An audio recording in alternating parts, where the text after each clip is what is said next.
우리가 읽는 말씀은 신명기 15장 말씀인데요. 여기서 우리가 계속 확인하게 되는 내용은 구원을 받은 하나님의 백성들이 어떻게 이 거룩한 백성으로 살 것인가에 대한 계속적인 규례를 제시해 줍니다. 오늘 우리가 읽는 말씀은 이 십계명 가운데 제 네 번째 계명과 연관되고 있다, 이렇게 볼 수 있겠습니다. 네 번째 계명이 뭐죠?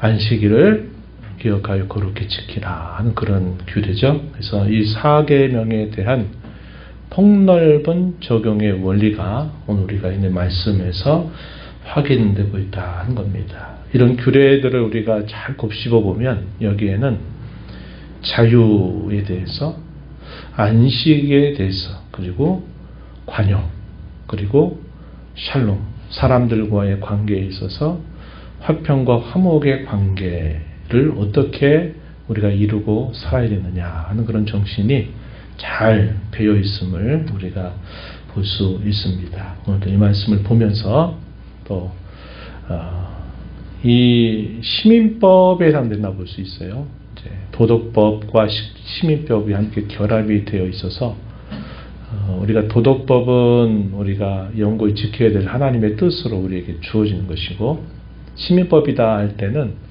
오늘날 우리가 살고 있는 이 다원화된 사회 속에서 그대로 문자적으로 적용이 되지 않지만 그 안에 배어있는 원리와 정신, 이것이 무엇인가를 살펴서 우리가 오늘 살아가는 삶 속에 그것을 잘 드러내며 살아가는 것을 하나님이 원하신다는 겁니다. 그래서 오늘도 그러한 내용들을 살펴보면서 우리 하나님께서 우리 모두에게, 그리고 또 우리 각자에게 또 어떠한 뜻을 밝혀주시는 바를 또 잘 살피고 깨닫고 준행하게 되기를 바랍니다. 오늘 우리가 있는 이 말씀의 내용은 면제년에 대한 규례로부터 시작이 됩니다. 1절부터 11절에서 우리가 읽은 내용인데 계속 그러한 비슷한 교훈들이 이어지는 말씀에서 주어지게 됩니다.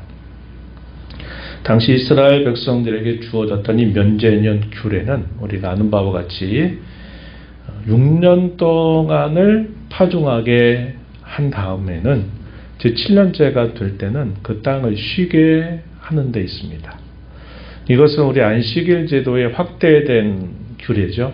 6일 동안은 힘써 일할 것이로되 제7일째 되는 날에는 안식하라는 겁니다. 이 안식하라는 이런 이 안식일 제도가 1년 단위로 확대된 것이 이 면제년의 규례입니다. 이것이 더 보편적으로 더 폭넓게 적용이 되는 것은 신년이라고 하는 제도죠. 안식년 제도를 7회도에서 49년이 지나고 50년이 되면 희년을 선포하라고 하는 이런 특별한 규례가 있게 됩니다. 그래서 이러한 이 안식의 개념이 일주일 단위로, 그리고 또 연 단위로 또 이렇게 확대되고 있다는 사실들을 보여주고 있어요.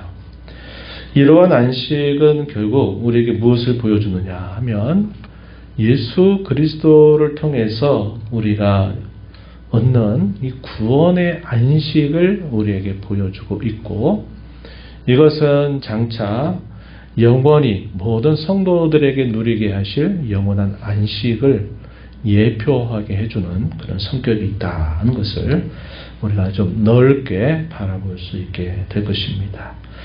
본문의 내용은 6년 동안을 경작하겠다는 7년을 멈추게 한다는 그런 규례뿐만 아니라 갚을 사람, 그리고 그것을 또 받을 사람과의 관계에 있어서도 이런 면제년이 적용이 됐다고 하는 것입니다. 우리가 2절 읽은 말씀에 보면 이웃에게 구워진 모든 채주는 그것을 제7년째가 되면 면제해라 하는 겁니다. 그의 이웃에게나 형제에게 동촉하지 말 것이다. 여호와를 위해서 면제를 선포하였기 때문이다. 이렇게 해서 이 면제년의 규례를 지킬 것을 그들에게 말씀하시는 겁니다.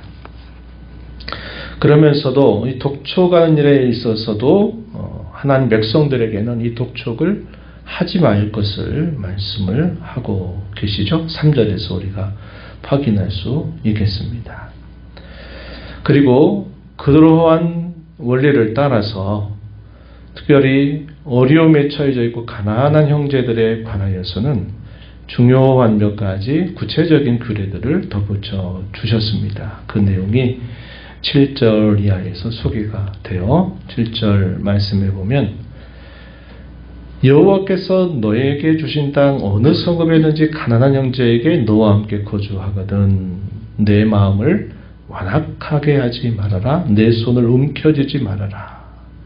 내 손을 펴서 그에게 필요한 대로 쓸 것을 넉넉히 구워 주어라. 이렇게 말씀을 하십니다.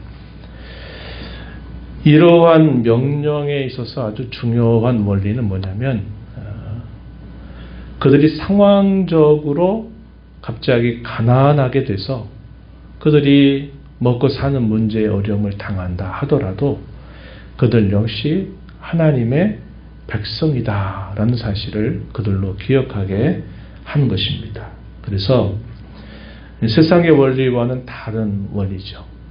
하나님의 백성이라고 하는 이 하나님 백성 공동체라고 하는 그런 원리들을 구체적으로 그들이 놓치지 말고 적용해서 그 형제들 가운데 가난한 자가 있게 될 때는 완악한 마음을 품지 말아라. 손을 움켜 쥐어서도 안 된다. 넉넉히 구워 주도록 해라. 이러한 말씀을 주고 있습니다. 마음에 악한 생각을 품지 말라고 이야기합니다. 그리고 반드시 구제하는 마음, 그리고 아끼지 않는 마음을 가지고서 형제들을 대해줄 것을 말씀해 주고 있습니다. 그러면서 보편적으로 이런 말씀을 주셨어요. 11절 말씀에 보면은 땅에는 언제든지 가난한 자가 그치지 아니할 것이다. 그러므로 너희의 손을 펴라 하는 말씀을 주고 있습니다. 이 땅에 사는 동안에는 반드시 부유한 사람이 있는가 하면 가난한 사람이 항상 있게 마련이라는 겁니다. 그럴 때 부한 사람이 부했다고 그것으로 인해서 스스로 교만해서 마치 자기 것인 양 이렇게 생각하고 그렇게 하지 말고 항상 가난한 자들에 대해서 손을 펴는 자세를 가질 것을 말씀하고 있다는 것입니다. 우리가 뒤에서 살펴보겠지만 모든 사회적인 불의와 죄악이라고 하는 게 다 뭐와 관계되냐면 소유, 재물과 관계에서 이런 어떤 사회적인 불평등이라든지 죄라고 하는 것이 항상 발생하게 된다는 것을 우리가 알 수 있죠. 그래서 하나님께서 특별히 자기 백성들이 공동체를 이루어서 살아갈 때 상황적으로는 부유한 사람이 있고 또 가난한 사람이 있을 수 있지만 그들 향해서 근본적으로 가져야 될 그런 자세에 있어서는 항상 공평이라고 하는 그런 원리를 그들이 늘 준행하면서 살도록 말씀하신 겁니다. 우리가 늘 이 국가를 위해서 사회를 위해서 기도할 때 우리가 많이 기도하는 그 주요 요점이 있죠. 의와 공평을 이루어가는 나라가 되게 해달라. 우리가 기도합니다. 의라고 하는 것은 우리가 정의를 생각하면 될 거예요. 정의를 이루는 거죠. 모세율법을 통해서도 대표적으로 주어지고 있는 사례들이 어떤 게 있느냐. 저울줄을 곱게 해라. 또 속이지 말라고 얘기하죠. 그들이 곡식을 덜거나 할 때 쓰는 대나 이런 것들을 더하거나 그것을 빼서 속이지 않도록 하라는 겁니다. 정직하게 하라는 거예요. 공평한 추후에 대해서 이야기하면서 옳고 분명하게 할 것을 가르쳐 줍니다. 또 이런 말씀도 있죠.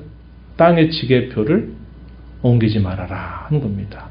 하나님께서 각 지파에게 분배해 주신 그 땅은 하나님께서 그들에게 주신 기업이기 때문에 그 땅을 자신들이 더 차지하기 위해서 이 땅의 경계를 지시하고 있는 그것을 남모르게 속이거나 옮겨서는 안 된다. 이런 말씀을 주고 있는 겁니다. 이런 것들은 정의의 문제와 긴밀하게 연결되고 있는 것이고요.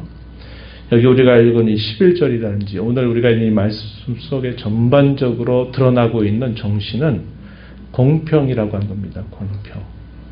하나님이 어떤 사람에게 더 많은 것을 맡겨주셨을 때는 그렇지 않은 사람들에 대한 여유롭고 넉넉하고 간용하는 마음을 갖고 나눌 마음을 가지고 살라는 거예요. 그래서 그 성읍에서 가난한 문제 때문에 범죄 사건이 발생되거나 가난한 문제 때문에 하나님 기뻐하신 일들이 일어나지 않도록 하게 하시려고 하는 하나님의 기대가 있다 하는 것입니다.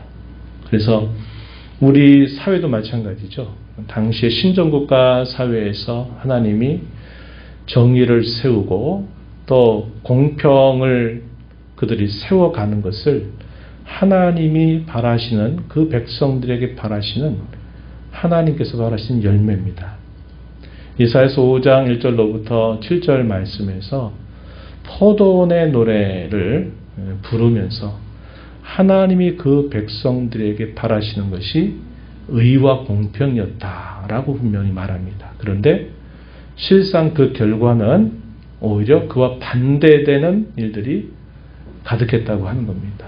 이사야 선지자가 부름받았던 그 시대가 이제 유다 중기로부터 유다 말기로 향해 가게 될 때 그들이 종교적인 부패뿐만 아니라 이런 사회적인 부패가 만연되어 있었다는 사실들을 고발하고 있는 것을 우리가 살펴보게 됩니다. 그래서 이스라엘 백성들에게도 그런 열매를 바라셨고 오늘 우리가 이루고 있는 이 사회나 국가도 정의가 잘 실현되는 일뿐만 아니라 이 공평의 원리가 잘 적용이 돼야 된다는 겁니다. 그래서 우리가 이런 것들이 잘 드러나는 게 복지 정책이라든지 이런 정책들을 통해서 사회적인 약자라든지 어려운 사람들을 국가가 이것을 책임지고 돌봐주는 일들을 해서 부한 사람이 계속 부해져 가지고 그들이 그것으로 인해 죄를 범하게 하지 않도록 반대로 가난한 사람들이 그 가난한 것들 때문에 또 결국 범죄하는 일이 발생하지 않도록 이것을 국가적인 제도로 잘 정착을 해서 실행하게 되면 그 국가가 하나님이 바라시는 그런 열매를 잘 맺어가는 국가가 되는 것입니다. 그래서 이 정의와 공평의 문제 이것이 오늘날 우리가 이룬 국가 사회나 우리가 이룬 사회 안에서도 대단히 중요한 이슈가 되었고 또 하나님의 백성들로 부름받았던 당시의 하나님 자녀들에게 하나님이 원하셨던 것도 이러한 원리를 대단히 중요하게 여기시고 그것을 실행하면서 살도록 하셨다 하는 것입니다. 그래서 이러한 원리들이 잘 배어나게 하나님께서 구체적인 여러 교례들을 당시 하나님 백성들에게 말씀하셨다 하는 겁니다. 이러한 명령들을 잘 지켜 살게 될 때 하나님은 여러 곳에서 오늘 우리가 본문 곳곳에서 복을 더해 주실 것이다. 이런 약속을 덧붙여 주셨습니다. 우리가 읽은 말씀 4절부터 6절에서도 표현되고 또 뒤에서도 반복구처럼 이 표현들이 사용되고 있음을 우리가 보게 됩니다. 4절 5절 그 끝부분에 한번 보시면 이렇게 표현했어요. 내 하나님 여호와께서 내게 기업으로 주신 땅에서 내가 반드시 복을 받으리니 너희 중에 가난한 자가 없으리라. 이렇게 말씀하셨어요. 6절 끝부분에서도 뭐라고 표현했냐면 내게 복을 주시리니 내가 여러 나라에 꾸어줄지라도 너는 꾸지 아니할 것이다. 내가 여러 나라를 통치할지라도 너는 통치를 당하지 않을 것이다. 하나님께서 이러한 교례를 잘 순종하게 된다면 하나님이 이런 복을 그들에게 더해 주실 것이다 라고 말씀을 하신 것입니다. 또 우리가 읽었던 말씀 중에요. 10절에서도 표현했죠. 10절에서도 중간 이후에 보면 이로 말미암아 내 하나님 여호와께서 내가 하는 모든 일과 내 손이 닿는 모든 일에 내게 복을 주실 것이다. 이렇게 표현했습니다. 그래서 이런 표현들이 우리가 읽은 말씀에 여러 곳에서 반복이 되면서 이 말씀을 순종해서 잘 살게 된다면 하나님이 더 그들에게 복을 더해 주실 것을 약속하고 있다는 것입니다. 또 이어지는 말씀 12절부터 18절에 이런 내용은 자기의 동족이었는데 자신들이 가난하게 되면서 스스로 먹고 살 수 없게 될 때 같은 동족의 종이 되는 경우들이 있다는 겁니다. 같은 하나님 백성인데 불가피한 상황 때문에 종이 되었을 때 그들에 대하여 어떻게 대하면서 해야 되느냐 하는 말씀을 12절부터 18절에서 주고 있습니다. 역시 이것도 이 면전연의 규례가 그대로 적용됩니다. 6년 동안을 종으로서 섬겼다면 제7년째가 되는 해에는 그를 놓아서 자유롭게 해주라고 하는 것입니다. 이게 얼마나 이 종으로 팔린 사람에게 있어서는 얼마나 큰 희망이고 복인지 몰라요.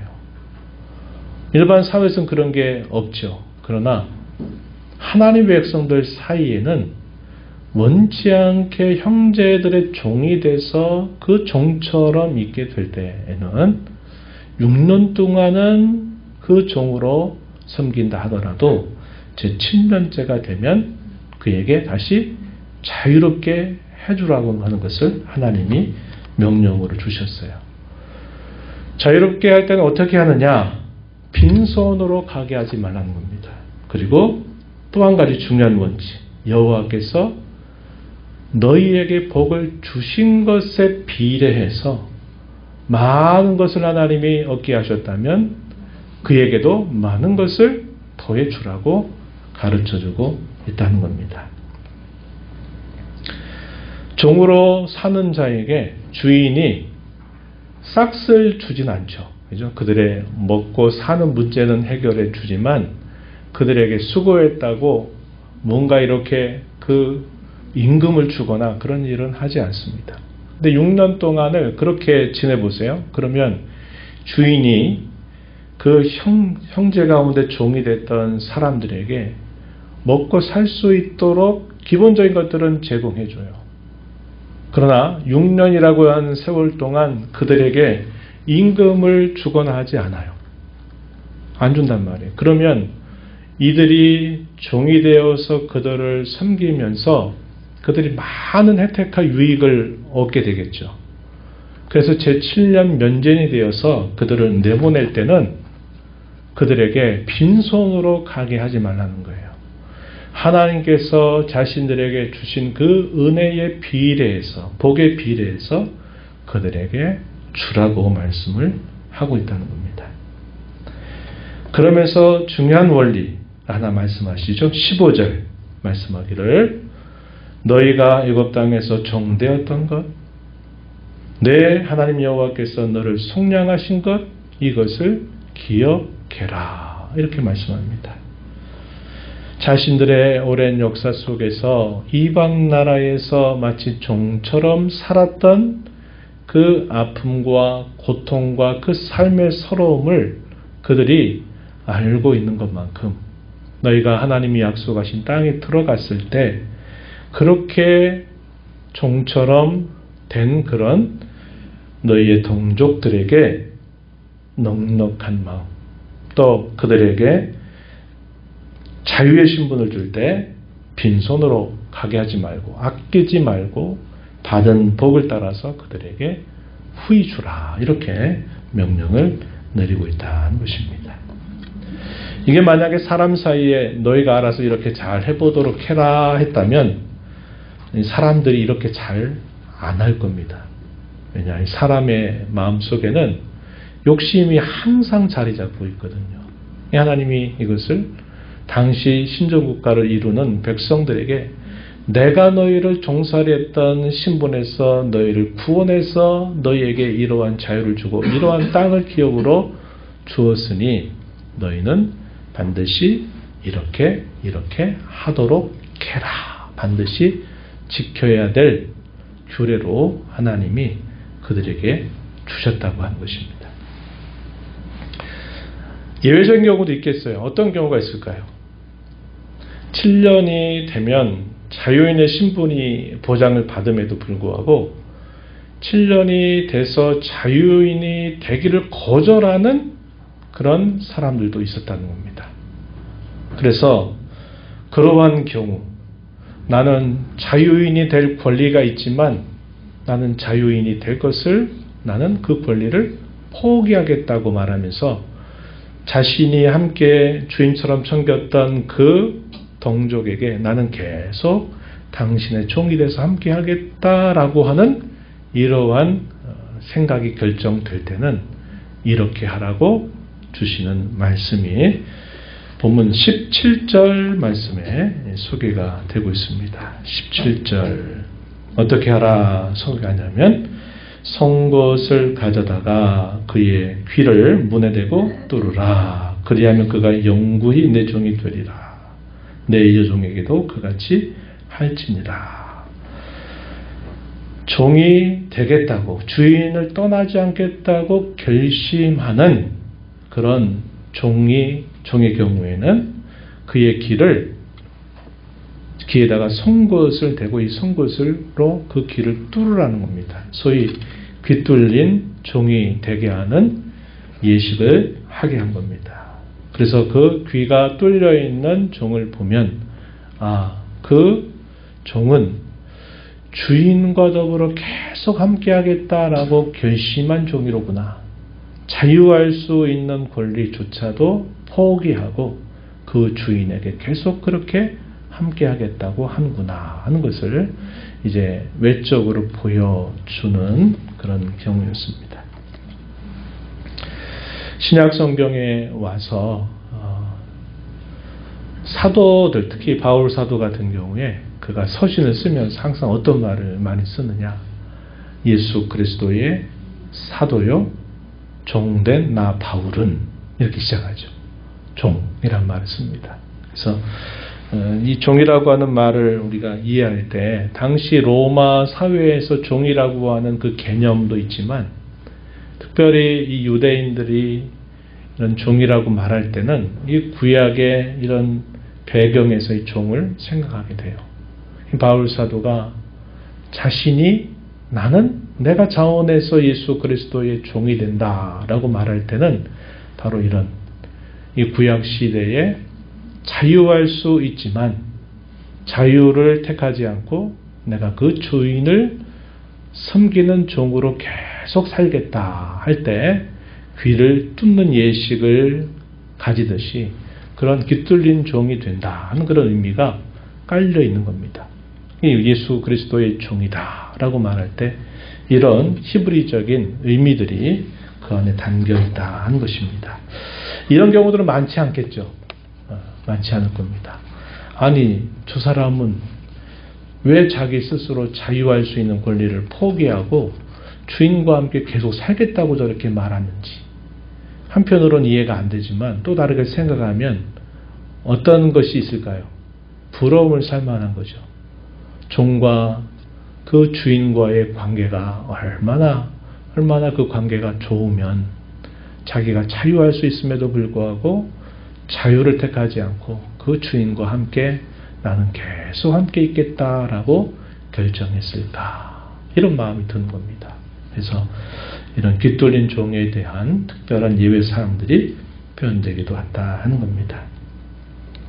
그래서 이러한 규례들이 우리가 읽은 말씀 18절까지 소개가 되고요. 19절부터 23절의 내용은 우리가 다음번에 좀 이어서 살펴볼 내용들이 될 겁니다.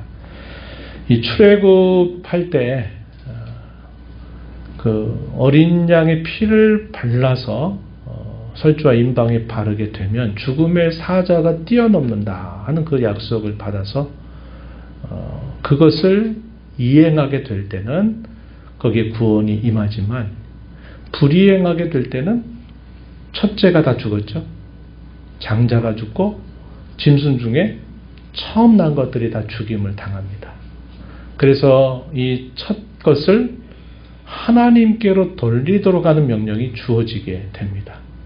그래서 첫 것은 내 것이다 하는 그런 규례가 주어져요. 그래서 그거와 관련해서 우리가 다음번에 좀 살펴보고 16장으로 가게 되면 6월절 규례가 나타나요. 그러니까 이것이 긴밀하게 연결되고 있다는 면에서 우리가 다음번에 좀 살펴보도록 하고, 우리가 이 말씀들을 보면서 제가 처음에 여러분들에게 말씀을 드린 것처럼 이러한 규례 안에는 자유에 대해서, 또 안식에 대해서, 관용에 대해서, 궁극적으로는 샬롬이라고 하는 것들이 이러한 규례 안에 자리 잡고 있다는 겁니다. 그래서 이러한 것들이 중요한 원리를 이루고 있다, 우리가 살펴볼 수 있는 부분이 돼요. 오늘 우리가 이 말씀을 보면서 몇 가지 좀 적용점을 함께 좀 나누고 마무리하고자 합니다. 이런 명령을 주시는 가장 중요한 근거는 우리가 앞에서 15절에서 읽었던 말씀처럼 하나님이 종이었던 그 백성들을 건져주셔서, 구원해주셔서 그들을 자유하는 백성이 되게 하셨다 하는 것이 중요한 전제가 됩니다. 그래서 왜 그들이 이렇게 살아야만 되느냐, 이방 나라 사람들은 이렇게 안 하는데 왜 우리는 이렇게 살아야 됩니까? 라고 말할 때 그 중요한 이유가 하나님께서 너희를 종의 신분으로부터 구원해 주셨기 때문이다 하는 것이 중요한 삶의 원리가 됩니다. 오늘 우리가 이 땅에 믿지 않는 사람들과 섞여 살면서 가치관이 많이 충돌하죠. 세상적인 가치관에 따라서 우리가 함께 이해하고 받아들이는 것도 있지만, 또 어떤 경우에는 세상 사람들이 말한 그 가치관과 성경이 우리에게 가르치는 가치관이 충돌할 때가 있어요. 그걸 많이 느껴요. 그럴 때 우리가 고민을 합니다. 이렇게 할까? 저렇게 할까? 어떻게 해야 될까? 이런 고민을 하게 돼요. 그럴 때 우리는 어떻게 해야 되느냐 했을 때, 우리는 세상 사람들이 말하는 어떤 정신이나 가치관이나 그런 것과 다르게 우리는 하나님께서 죄와 부패로 죽었던 우리를 건져내셔서 구원하셨다라고 하는 것이, 우리가 다른 삶을 따르고 하나님께서 우리에게 말씀하신 것을 따라야 될 가장 중요한 전제가 된다고 하는 겁니다. 하나님이 우리를 구원하셨기 때문에 나는 그러한 생각을 따르지 않고 나는 이 성경의 말씀을 따라 산다. 이것이 주어지는 겁니다. 그래서 이 구원에 대한 인식, 이 구원에 대한 감사가 성도로 살아가는 저와 여러분의 삶의 기초요 근간이 된다고 하는 사실을 우리가 꼭 기억해야 한다는 겁니다. 우리가 받은 이 구원의 가치가 얼마나 소중한지, 우리가 받은 이 구원이 얼마나 감사한 일인지를 우리가 끊임없이 되새겨야 될 이유가 바로 여기 있는 겁니다. 이 구원에 대한 가치와 이 구원에 대한 감사가 식어져 버리면, 왜 또 이건 이렇게 해야 되고 왜 또 저건 저렇게 해야 돼 하는 생각이 우리에게 다가오게 되고, 세상의 생각과 길을 따를 것이냐, 성경이 말하는 길을 따를 것이냐 할 때 우리가 흔들리게 된다 이 말입니다. 그럴 때 우리는 오늘 이 말씀의 중요한 원리처럼 하나님이 그 백성을 구원하신 하나님이다.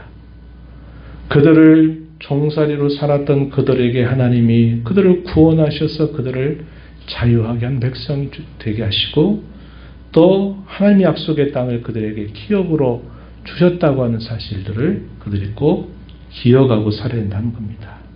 그래서 우리가 구원에 대한 이 가치를 계속 우리가 되뇌어야 돼요. 그리고 이 구원에 대한 감사와 감격이 저와 여러분의 삶 속에 식어지지 않도록 우리가 우리 마음을 잘 간수하고 하나님의 은혜로 늘 충만하게 해야 된다는 것이 얼마나 중요한 일인가 하는 겁니다. 그래서 이것이 충만하면 어떤 마음이 들까요? 당연하지 이런 마음을 가지고 하는 것이고, 그렇지 않을 때는 왜 이렇게 해야 되지? 아우 힘들어. 신앙생활 못 해먹겠어. 이런 식의 생각이 우리 마음속에 들어온다는 겁니다. 그래서 이것이 우리에게 있어서 꼭 중요하게 생각해야 될 자세다 하는 것이고, 이 구원은 더 나아가서 우리의 하여금 하나님의 주권 혹은 주재권을 인정하고 고백하는 삶으로 나타나야만 된다고 하는 겁니다. 구원에 대한 가치, 구원에 대한 감사뿐만 아니라 하나님이 우리를 구원하셨다고 하는 이 사실 안에는 하나님이 우리의 모든 것에 주재권을 가지신다. 우리의 생명도, 우리의 살아가는 삶의 모든 것들, 우리가 가지고 있는 물질이나 소유들, 이 모든 것들도 다 그 주재권이 하나님께 있다는 사실을 인정하고 고백하는 것이 되어야 한다는 겁니다. 이것도 역시 오늘 우리가 살펴보았던 이 구체적인 규례들에 대해서 왜 우리는 그렇게 해야 돼? 라고 물을 때 이게 중요한 질문이 되는 겁니다. 너는 하나님께 구원을 받은 백성이라고 말하면서 여전히 네 삶의 모든 것들이 네가 주인인 것처럼 생각하고 하나님이 나눠라, 관용을 베풀어라 하는 것에 대해서 아까운 마음을 갖고 내 것인데 이것을 마치 빼앗기는 것 같은 그런 심정을 가지고 형제를 대하게 된다면 그건 아니다 이 말이죠. 그건 아니다 이 말이죠. 그래서 우리가 구원받은 자로 살아가는 삶은 어쩌면 하나님의 주재권이 과연 어느 정도까지 미치게 되는가를 우리가 계속 배우고 깨닫고 실천해가는 그런 삶이 될 겁니다. 처음에는 이 정도만 하면 되겠지 하는데 우리가 신앙생활 하다 보면 그게 아님을 알게 돼요. 그리고 그걸 넘어서지 못하면 더 이상 신앙이 자라지 못하게 된다는 걸 우리가 알게 될 때가 많아요. 그래서 우리의 삶의 진정한 주인이 누구신가? 우리의 삶의 모든 주재권을 과연 하나님이 가지고 계신지 아니면 내가 그것을 여전히 내가 쥐고 있는지 이런 문제들을 우리가 깊이 생각하게 된다는 것입니다. 우리가 앞에 살펴본 것처럼 형제는 경쟁과 이김의 대상이 아닙니다. 이 사회 속에서 내가 다른 동료를 밟고 일어서야 내가 더 높은 자리에 가고 내가 더 인정받고 내가 더 많은 것을 얻는다라고 생각하는 이 세상의 원리와 다르게 하나님은 비록 그들이 어떤 상황 속에 종이 된다 하더라도 그들이 가난한 사람이 된다 하더라도 하나님이 이런 말씀을 주실 때는 그들도 한 하나님의 백성이라고 하는 공동체를 항상 공동체로 생각하고 대할 것을 가르쳐주고 있다는 겁니다. 그래서 마치 확대된 가족과 똑같아요. 우리가 주일날에도 그 말씀을 나눴지만 혈연적인 가족의 관계를 넘어서서 하나님을 아빠로 아버지로 부르는 모든 사람들이 자녀가 돼서 궁극적으로는 모든 하나님의 자녀들이 다 하나님 나라의 가족이 된다고 말씀하신 것처럼 이스라엘 백성들도 하나님 안에서 그들이 한 신앙의 공동체라고 하는 사실을 결코 잊지 말 것을 말씀하고 있는 겁니다. 그래서 형제는 경쟁과 이김의 대상이 아니라 확대된 가족처럼 생각을 하고 서로를 섬기는 대상으로 여겨야 될 것을 이런 말씀 속에서 가르쳐 주고 있다 하는 것입니다. 오늘날 우리가 성도들을 대할 때도 마찬가지이어야 합니다. 우리가 다른 사람보다 가진 것이 많거나 또 우리가 알고 있는 것이 많다 그래서 그렇지 않은 사람들을 우리가 멸시하거나 깔보거나 가볍게 대하는 태도를 우리는 절대로 취해서는 안 된다는 겁니다. 우리는 우리가 다양한 형편에 살고 있는 성도들이 있다 하더라도 우리는 다 하나님을 섬기는 한 자녀다, 한 가족이다 라고 하는 이 생각을 갖고 이 세상의 풍조에 맞서서 이 세상의 풍조를 따라서 살아가면 안 된다 이 말이죠. 세상 사람들은 권력이 어디로 이동하느냐, 힘이 어디로 가고 있느냐를 읽어서 빨리 그 힘이 어디로 가고 있는 걸 쫓아서 빨리 그 자리를 차지하면 된다고 생각하죠. 정치인들, 국가적인 권력을 가지는 사람들, 이런 사람들이 왜 정의를 거스르고 왜 이렇게 합니까? 힘을 얻으려고 하는 거거든요. 힘을 얻으려고. 그러니까 이 세상의 어떤 정치라든지 이런 것들이 계속 부패하기 쉬운 게 바로 이 권력에 대한 욕심 때문이거든요.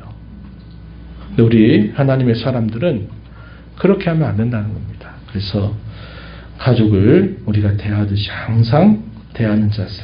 그래서 아까도 이 경제 정의를 이루어가는 것이 이 사회 정의를 구하는 데서 굉장히 중요한 문제가 되잖아요. 그래서 정의를 실행해서 정직하고 진실하게 해서 그 정의를 세우고, 그것뿐만 아니라 더 많은 것을 누리고 갖는 사람은 그렇지 않은 사람들과 뭔가 나눌 수 있는 이 공평의 원리를 잘 실현할 수 있는 그런 사회가 되고 국가가 된다면 그 국가가 하나님 보시기에 기뻐하실 만한 국가가 되는 것이죠. 그래서 우리가 교회에서뿐만 아니라 우리가 속해 있는 우리 나라도 이러한 나라, 정의가 세워지고 공평이 잘 세워지는 그런 나라가 되도록 우리가 기도하고, 또 그 국가의 한 일원으로서 우리가 그런 일들을 잘 감당하는 자세를 가져야 되겠다 하는 겁니다.